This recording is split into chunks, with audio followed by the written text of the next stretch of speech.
દશેરાની તૈયારીઓ અમારા જૂના નિવાસસ્થાન નિર્મલમાં આવ્યા છીએ। રાતના 1:30 વાગ્યો છે અને લગભગ 400 માણસના ગરમ ગરમ ફાફડા બની રહ્યા છે। બધા ગરબા રમી રહ્યા છે। આજે માતાજીને વિદાય પણ કરવાના છે, એટલે ફાફડા જલેબી ખાઈ અને વિદાયનું મુહૂર્ત છે। ભાઈ સરસ મજાના ફાફડા બનાવી રહ્યા છે અને બધાને ગરમા ગરમ નાસ્તો આપવામાં આવશે।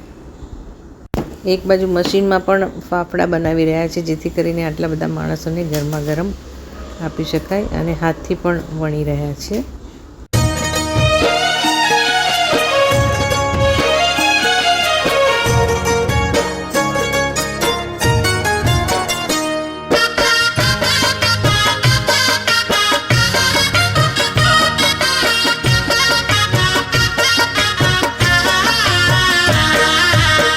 शेरी वड़ा